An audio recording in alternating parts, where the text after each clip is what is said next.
Okay, guys, welcome back. So we're just continuing on our DMVPN journey here. We did our brief kind of recap of what we talked about in one of our very first lessons of DMVPN. And now we're going to get into the basic DMVPN configuration components. We actually took a look at this a little bit in our last lesson. Not the one we just did, but the one prior to that. Where we took a look at a text document where I had identified most of the elements of a DMVPN configuration. So we're going to take a look at this configuration. We'll take a look at the behind the scenes and how NHRP works. We'll take a look at this primarily without IPsec because we're going to want to do some basic packet captures. And if we were running IPsec, then those packets would be encrypted, so we wouldn't really be able to see anything that's happening in the topology based on that. There is actually just a very minor configuration change. If you want to add IPsec onto the tunnel, we're going to configure our phase 1 and phase 2 crypto properties, and then we're going to simply apply the crypto policy to the tunnel interface, and that's what's going to allow for the cryptography piece on top of the DMVPN network. We will take a look at that because obviously that's going to be a standard configuration in most DMVPN deployments. Okay, the configuration itself is actually available in the configuration guide. You will be able to access this information during the lab, and that's a very important piece because even though the configuration is not complex, a lot of people tend to have some issues with dealing with DMVPN because it's just something that they don't configure that often, right? They may even have it implemented in their topology, but once it's kind of set it and forget it, and you don't really worry about it anymore. So you may not be able to regurgitate or duplicate the NHRP and the DMVPN configuration, but I think once we break it down, you guys will be fairly comfortable with it. And like I said, you do have access to the configuration information on the configuration guides. They're not searchable. So you can't just go out and say, show me the DMVPN configuration. But I'll show you in the design guide where this is so that you guys can go and reference that later on and so on. It's actually considered a secure connectivity option, okay? It's not under the routing design guide. So that's something to consider, right? So if I come out to Google here and I just do a search on dynamic multi-point VPN configuration guide, and let's look for Cisco iOS release 15 MNT because that's what you're going to have to know for the test. Obviously, you're not going to have Google on the exam. That would be awesome if you can have that because, I mean, who knows? Maybe the new version of the CCIE will have that. But as of right now, it's not something that you're going to have available for you. Okay? This document is something you'll have available. But you're not going to be able to search in the document. You'll be able to search in the PDF, like a Control F. But you will not be able to search for the specific document like I just did. Now, specifically, we would want, I mean, there's a whole bunch of other kind of DMVPN components in the document, but for the most part, we're going to focus our attention on the DMVPN multi-point VPN configuration. Now, in this case, we're just going to look at the document and kind of read through the configuration guides. And that's ultimately what we want to take a look at. So if I look at configuration guides, let me see, configuration examples, right? That's usually where I kind of like to take a look. And you can pretty much see this configuration. Now what's great about this, because this document will be available to you guys, check it out. You've got your IPsec configuration already configured, so you can duplicate that fairly easily. And then even under the DMVPN configuration, they've got these comments that allow us to identify what the purpose is of each of these functions of the DMVPN configuration. Now this is something that I've documented, and I went through and I saved that document in our original DMVPN folder. But of course you can always reference this PDF as well. All right. I do recommend that you kind of read through the configuration guides for each of the technologies, at least the fundamental configuration guides, because it's just going to kind of solidify your knowledge or your understanding of what's happening with these different technologies. But I understand it can be a little bit overwhelming to have to kind of go through all of that different information. All right. We're going to just take a look at this configuration example, and we're going to build a template. Actually, we kind of already have a template configured, but I'm going to start with a nice clean template that we can apply and just cut and paste into our routers as we go through the configuration. All right. Now, if we take a look at the breakdown here, and I'm going to go back over here because I think this is easier to read. Here's our IPsec stuff. We're going to table that discussion until a little bit later on when we start to apply our IPsec functionality to our DMVPN configuration. So here's the hub configuration. All right, now this is the document that you guys have access to in the Google Drive folder, right, where you can just go to the first DMVPN folder and you'll be able to download this text document. All right. So on the hub, now let's assume already that we've got our physical interface configured, right? Our VPN interface, if you will, our internet-facing interface. We've already got that configured. We've already confirmed reachability out to the internet. We can ping all the other spoke routers and all that. So we don't need to worry about that piece of it. So we're just going to take a look specifically at the hub configuration from with respect to DMVPN, right? So we create our tunnel interface. We usually just use tunnel 0, but let's take a look at some of these components. I added some notes here. These notes reference the command below the notes. Exclamation point simply means this is a comment, but we can see the IPMTU has been specified. Now this is actually technically not required in order to support DMVPN. But it's highly recommended because typically we're going to have a 1500 byte MTU or some other MTU that's going to be that's going to assume that we're doing normal Ethernet encapsulation or we're doing some sort of normal encapsulation. With the addition of DMVPN, we're adding at least a 24 byte GRE header, and we may also be adding some headers for ESP, right? So for example, encapsulated security payload, we got 20 bytes for the new IP header if we're running in tunnel mode. Yeah, let's hope, Chris, they do have more than an 800 by 600 monitor. I think in this case they do because it's not a Pearson VUE exam. Absolutely. I wish they had massive monitors, but in my experience, it's always been kind of just a 21-inch monitor. All right, so our ESP header, if we're running tunnel mode, we're going to copy the original IP header outside of the tunnel. And then we're going to have a 16 byte ESP header, a 2 byte ESP trailer, a 12 byte field for ESP authentication data. So that's going to add another 50 bytes or so of overhead. This does vary. It really depends on what, if you're doing authentication header or if you're doing ESP, what mode of ESP or AH you're running.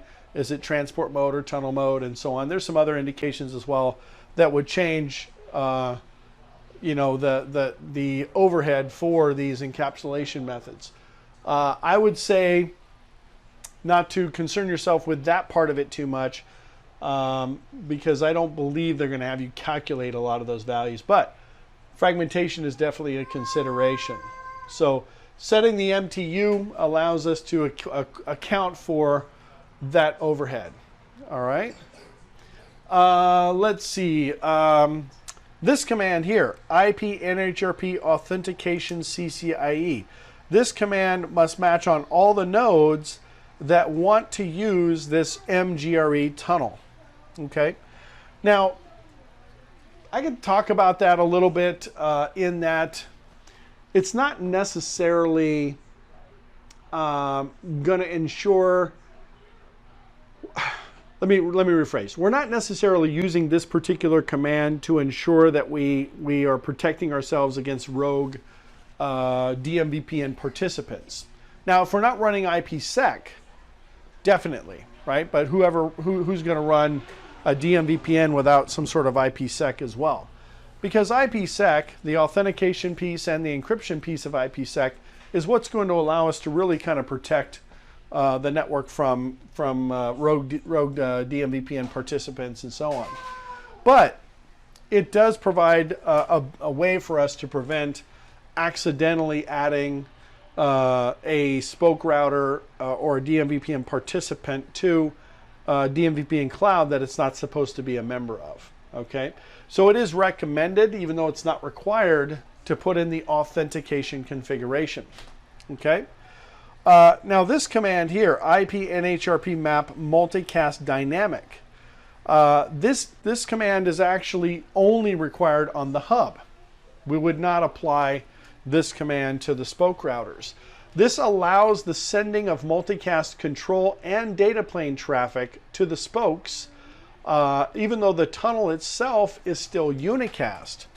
There's a flag that gets set in the NHRP messages that indicates that multicast and broadcast is supported over the tunnel. Without this command, that would not be allowed, and then we would not be able to run dynamic routing protocols over the tunnel and so on. But we're still encapsulating that multicast traffic, and we're still encapsulating that broadcast traffic over our unicast GRE tunnel. All right. This command right here, IP NHRP network ID 1, again, not required, but it is, if it is configured, it has to match on all of the routers that want to participate in this DMVPN cloud. And some people will say, well, why would I do it then? If it's not required, what's the point? Well, in a lot of cases, you're running DMVPN in a redundant fashion, right? You've got a primary cloud, you got a secondary cloud, you might be doing some ECMP routing or equal cost multipath routing over multiple DMVPN clouds. And in order for us to be able to distinguish the difference from one cloud to the next, we need to use the network ID to do so. Because this tunnel interface might be participating in one cloud, but I might have another tunnel interface that's participating in another cloud, even though it's the same VPN interface. We're able to identify and distinguish the difference between the traffic because of the network ID. And that's what allows us to establish the difference between the two DMVPN networks. IP TCP adjust MSS, very similar to IP MTU. Again, completely really independent of GRE and DMVPN, but it is something to consider with regard to establishing the appropriate MTU and maximum segment size for the traffic that's going to be moving across these interfaces. Tunnel source interface is going to be where the tunnel is terminating to, essentially, on our local router. That's going to be our VPN interface, which is our publicly facing IP addressed interface. And notice here we do not specify, in this particular case, a tunnel destination. And that is because of this command right here, tunnel mode GRE multipoint. This tells us that we're establishing this interface as a multipoint GRE tunnel interface, which means that the registrations are going to be dynamic in nature. Does that make sense? The registrations are going to be dynamic in nature. All right. Okay. Tunnel key, same thing. That allows us to essentially provide some sort of authentication for multiple tunnel interfaces. And the tunnel key needs to match on all the peers that are participating in the same DMVPN cloud. Now, as far as actually applying the protection, this is where we apply the VPN profile to the tunnel interface to add the IPsec Phase 1 and Phase 2 overlay. We can simply leave this command out because in our case, we're going to leave it out because we want to be able to capture the data. But this would be really the last step. And in fact, I would even recommend that if you're doing some troubleshooting on the lab, with regard to DMVPN, that you actually remove the tunnel protection profile from the tunnel interfaces, verify that DMVPN is working correctly, and then go back and apply the tunnel interface. That will allow, the tunnel protection. That will allow you to identify whether or not the issue is related to the DMVPN configuration, NHRP, or it's maybe an IPsec misconfiguration that you're going to have to troubleshoot from an IPsec perspective. Does that make sense? Okay. And then we have our overlay IP address, in this case 10.1.1.100. This is the overlay. This is where we're going to run our dynamic routing protocol. And this is what's going to allow us to establish our routing domain over the overlay network. Now, as far as the spoke configuration goes, it's essentially identical with the exception of a couple of different commands. Again, we have our IKE Phase 1 and Phase 2 configuration, our IPsec profile that we can apply. And essentially everything is the same here, with the exception of a couple of different commands. Here's our tunnel protection command, our tunnel key. If I was running this as a DMVPN Phase 1 tunnel, I would not have tunnel mode GRE multipoint on the spoke routers. I would remove that from the spoke configuration, and I would have a tunnel source and a tunnel destination. And that's how I would be able to identify that this is a DMVPN Phase 1 configuration. So if you guys are dealing with like the exam and they're trying to, they may be asking you whether or not you're running DMVPN Phase 1 or Phase 2, you might be able to take a look at the actual spoke configuration and recognize that you're actually running DMVPN Phase 1 because you've got a tunnel source and a tunnel destination specified on the interface. Otherwise, we create this, this multi-point GRE dynamic tunnel using tunnel mode GRE multipoint. All right. This is a command that's unique to the spoke. This allows us to identify the hub router as the next hop resolution protocol next hop server. And this is going to point to the NBMA address, not the VPN address. All right. Okay.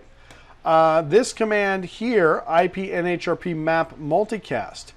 Now, this is going to point to the VPN address of the hub. All right. This is going to point to the VPN address of the hub. It allows us to send multicast packets to the hub router, which is what's going to ultimately allow us to establish that control plane dynamic routing functionality between the spoke and the hub router. Multicast, as I've said a couple of times already, is going to end up being encapsulated inside of unicast in this case. That's the command that allows that to happen. Then the last thing, actually, I'll mention this one first. This is going to be the NBMA address of the spoke router, which would be in the same broadcast domain as the NBMA address of the hub router.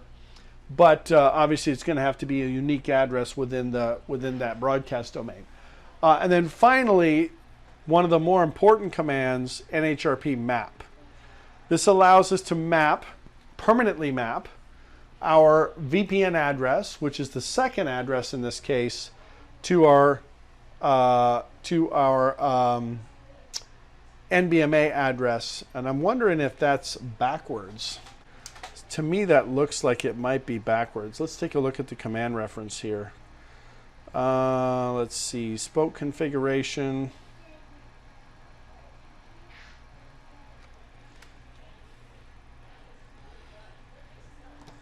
NHEP map.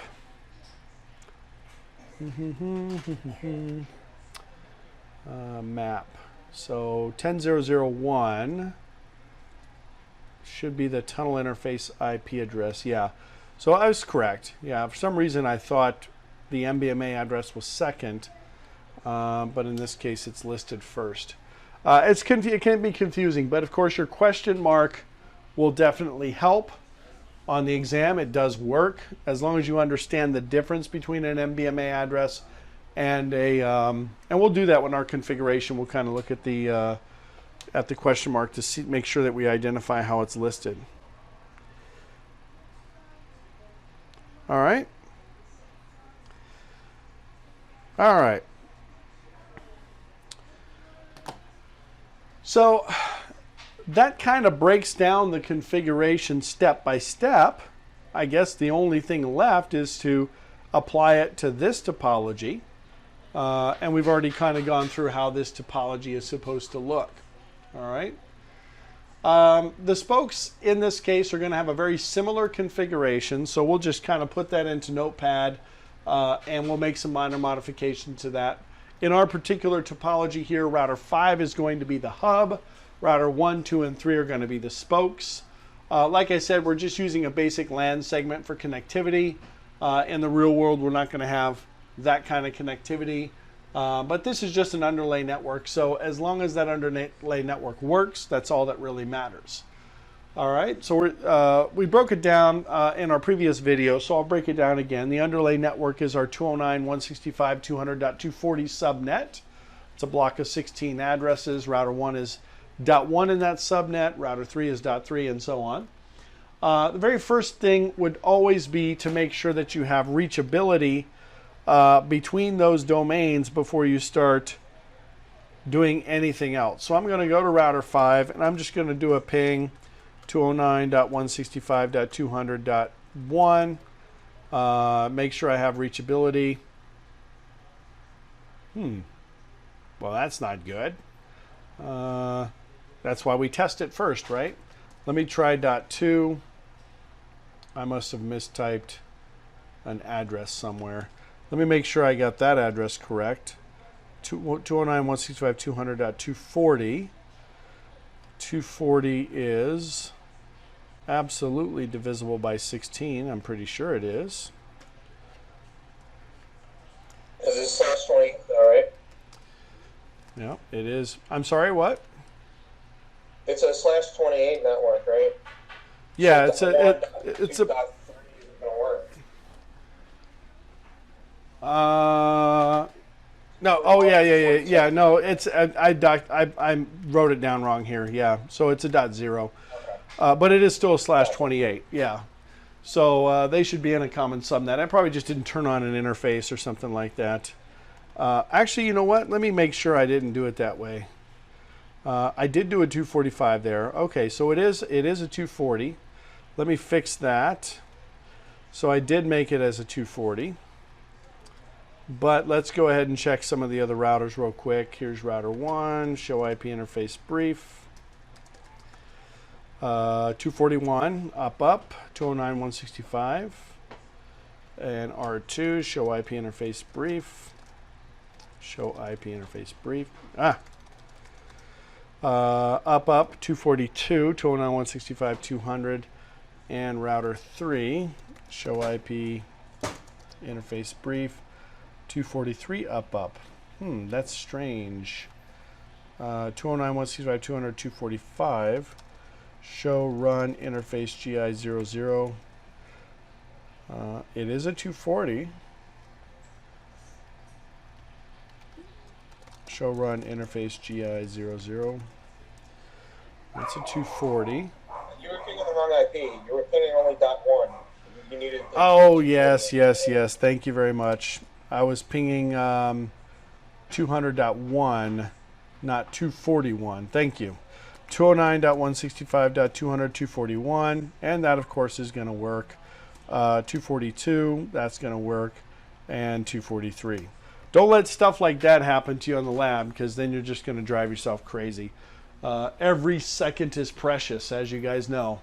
So be very familiar with the topology and what you're testing against. But the bottom line is we are testing to make sure the underlay network is working. There's no point in applying any kind of overlay configuration without the appropriate underlay configuration. Okay. Next, we're going to go ahead and configure the hub, the tunnel interface, its parameters, and let's just go ahead and use this as an example, and we'll make some modifications to this configuration specific to our topology. And we'll just create a new document here. So let's take out all this junk here. We can leave in the MTU. Let's take this out. Let's take all of this stuff out. Take this out. And the source interface is going to be gig 00. The tunnel key is fine. We're going to take out the tunnel mode, tunnel protection, and we're going to use our predefined addresses 10.10.10.5/24. All right, let's go back to our notepad here. 10.10.10.5/24. So I can go ahead and take this config, and I'll just put hub R5 in this case, and we'll just copy and paste this into R5.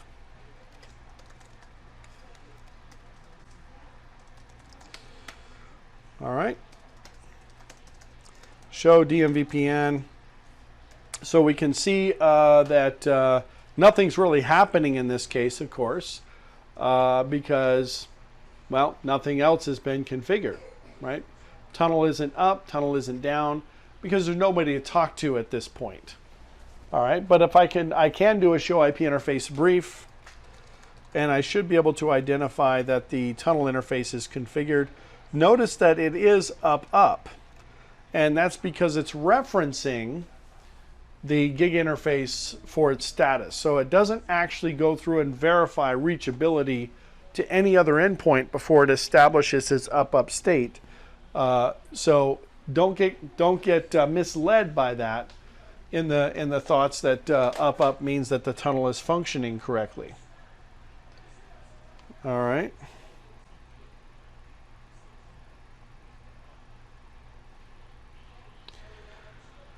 All right. So let's do our hub configuration now. And again, very, very simple configuration without the IPsec stuff. We'll grab our configuration from here and paste it in. And we'll just call this spoke 1, which is R1. And same configuration, gig 00.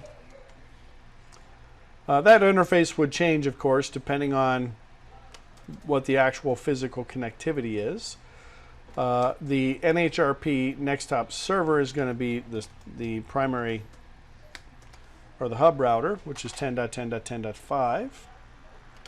Remember, we're pointing to the NBMA address, not the VPN address. All right. Always make sure you verify that addressing as well, because you could easily mistype something and then make a mistake. So this guy's going to be 209.165.200.245, and then we're going to do our mapping. And actually, I'm going to leave the mapping separately because I wanted to look at the question mark for the NHRP map command. So let's put that command last, and we'll use our question mark for that command there. This tunnel interface is going to be 10.10.10.1, 255.255.255.0. Okay.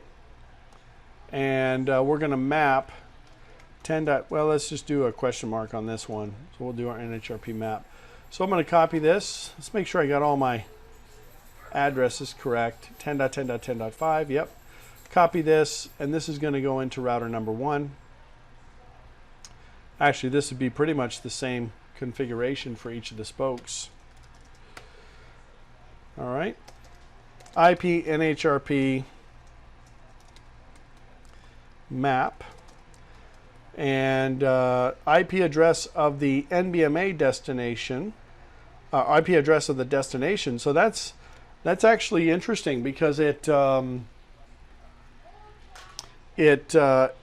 indicates that it doesn't really give us an indication of whether or not this is the VPN address or whether or not this is the NBMA address. We know that it should be the NBMA address. There we go. See, that's interesting. So that's strange to me because it looks like the Cisco documentation, because this is clearly the VPN address, and It's multicast. well, this is the Multicast. we're specifying that multicast is going to be enabled, but notice the tunnel interface is the MBMA address, which means that Okay, so it's a line directly above. yeah. So this 10.0.0.1 is the next hop server NBMA address. So it looks like the syntax here that they referenced is different than what we have in our lab, because it appears as though the NBMA address should be second as opposed to first. We could, of course, look at the raw syntax and go look at the command reference. Let me see the map command here and see if they break it down. Let's see. That's all the BGP stuff. Let's see.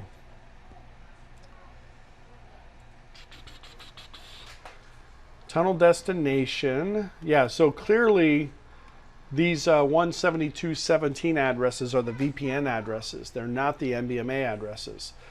So that's interesting.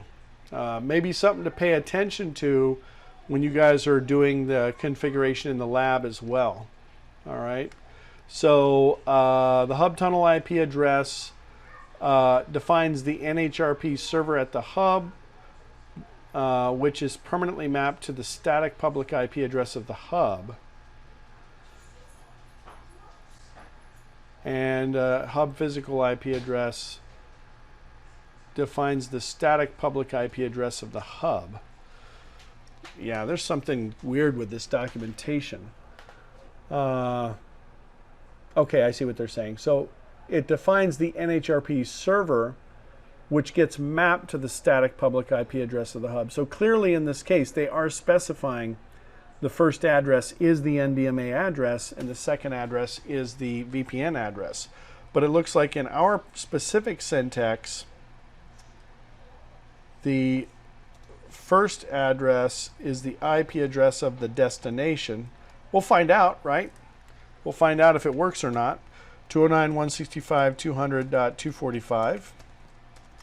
And then the second address is the NBMA address, and this is router 1, which should be 10.10.10.1. Do show DMVPN. Uptime never. State NHRP.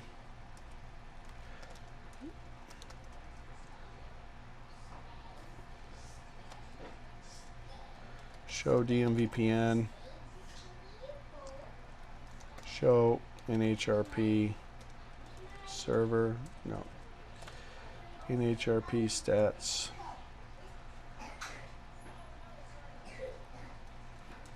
Show DMVPN peer. Tunnel. Oh, come on. 10.10.10.5. Interesting.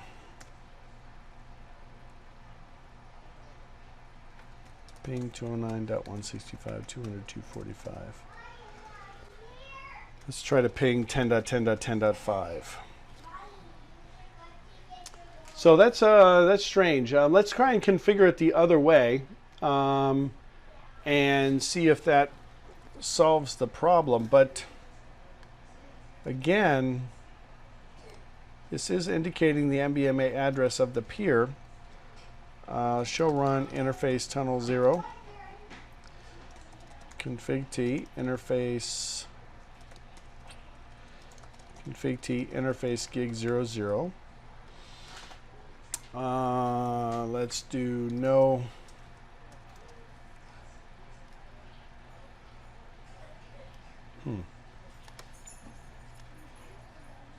Take that out. Oh, interface tunnel 0, sorry. And let's do an IP NHRP map of 10.10.10.1, 209.165, 200, 245. Show DMVPN.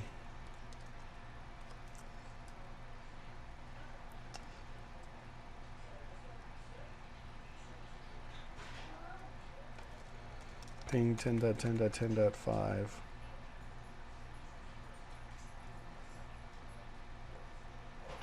Interesting.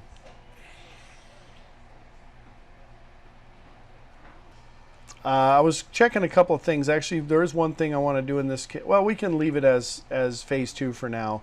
I was going to actually specify a tunnel destination, but the NHRP map command should allow us to establish our session. Let's try and do a debug here. I'm gonna switch that command back based on what this router is expecting with regard to the syntax. So interface tunnel 0. And we're going to do a no IP NHRP map. And let's do an IP NHRP map. You guys tell me if we've already done the multicast command. So multicast should indicate the NBMA address.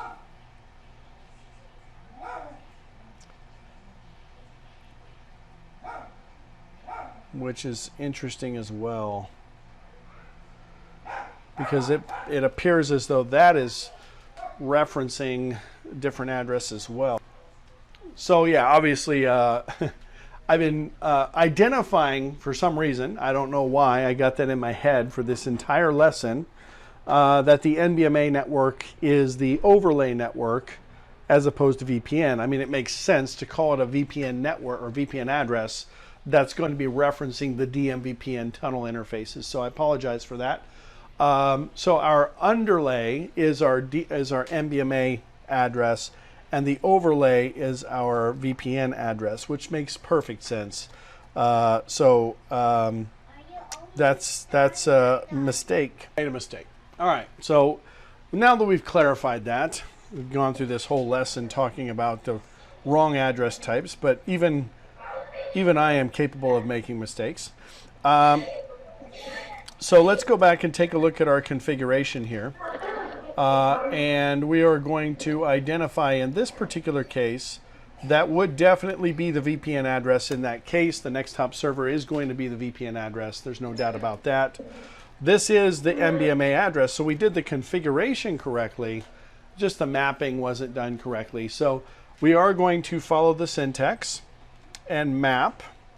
Do show run interface tunnel 0, and we're going to go into interface tunnel 0 and do an IP NHRP map. I know that we tried both though, but anyway, 209.165.200.245, and then we're going to specify the NBMA address.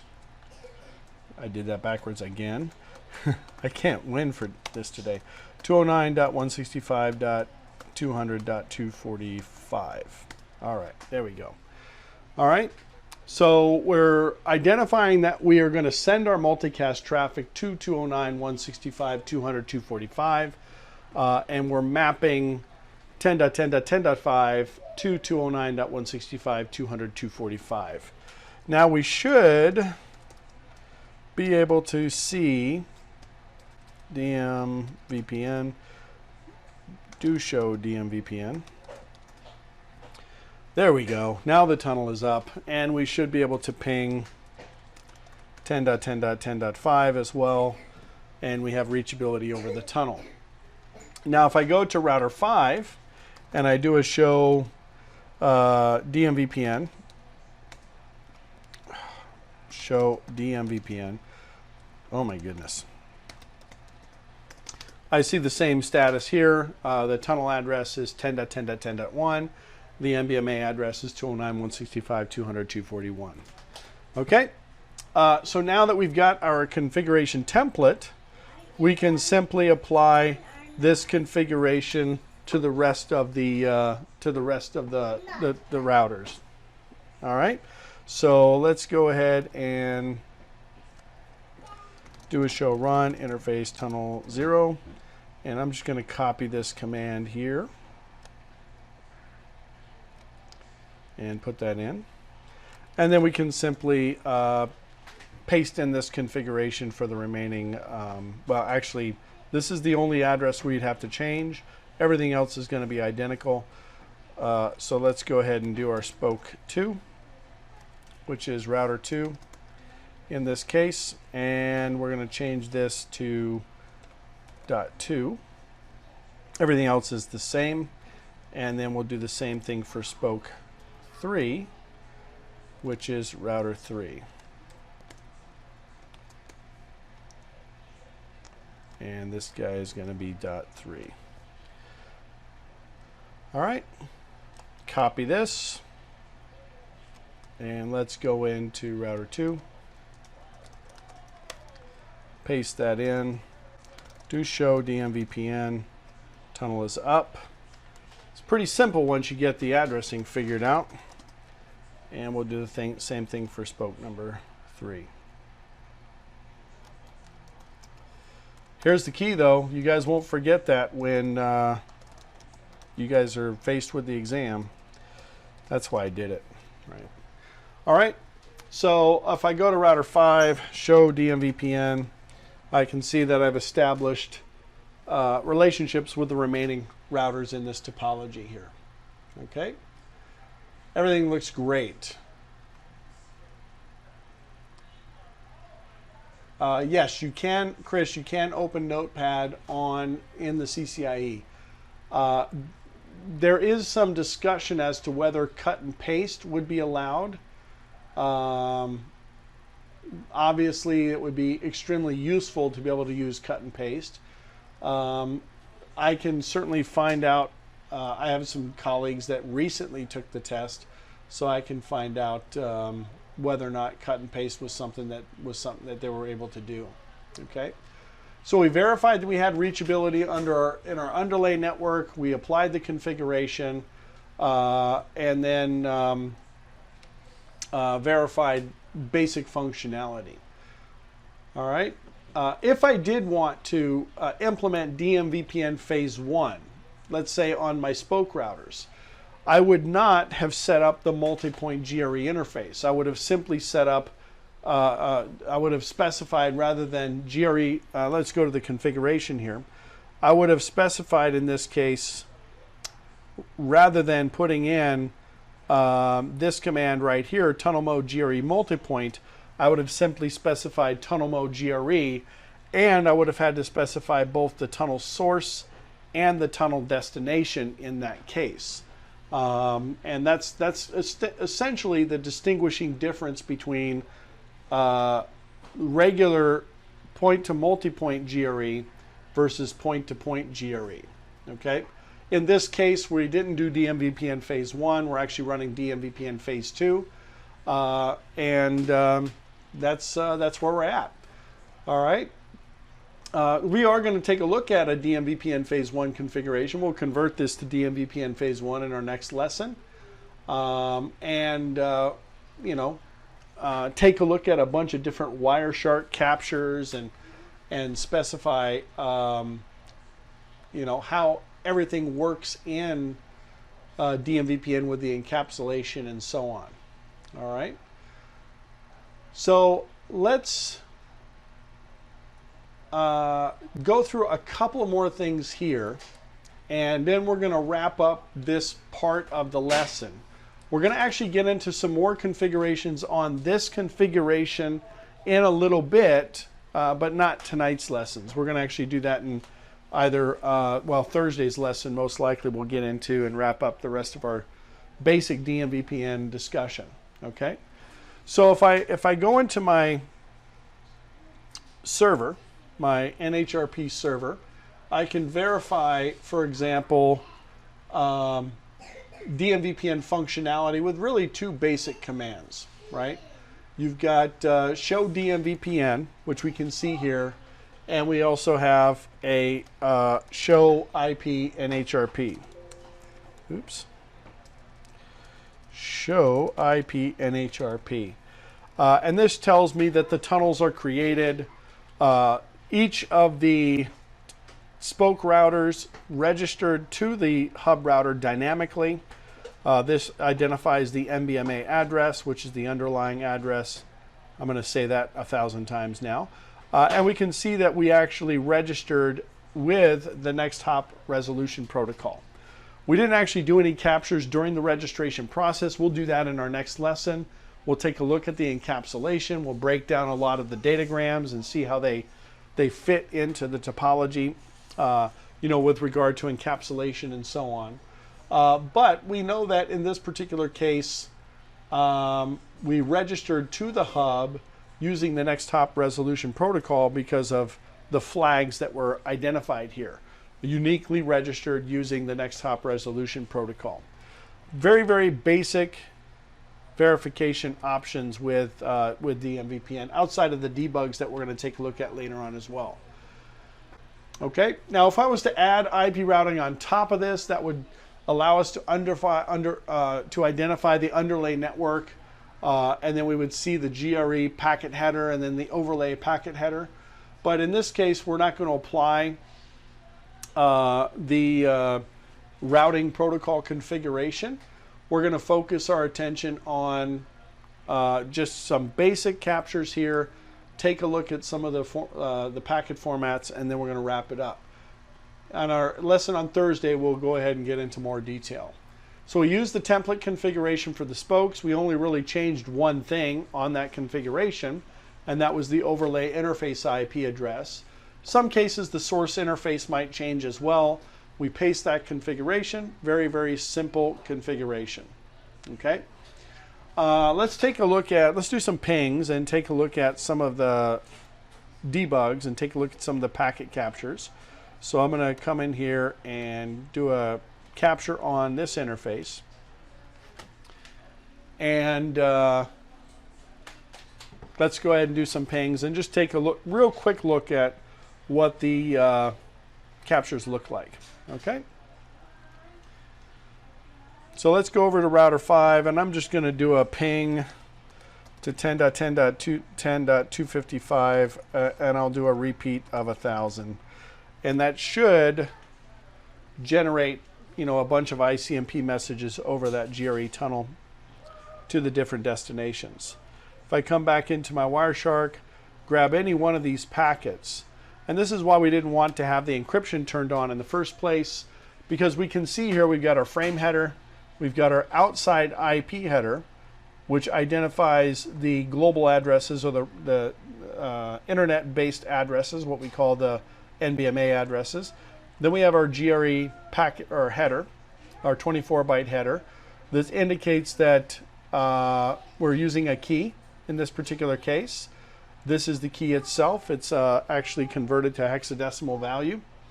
The payload, the GRE payload is IPv4. This type code could represent multiple payload types. Like I said, we can really pretty much send anything inside of GRE. And then finally, we've got our tunnel header, which indicates our VPN addresses. Pretty much the same thing. Actually, one more thing I want to point out. In our original IP header is the protocol field. Notice the protocol field here is listed as protocol 47.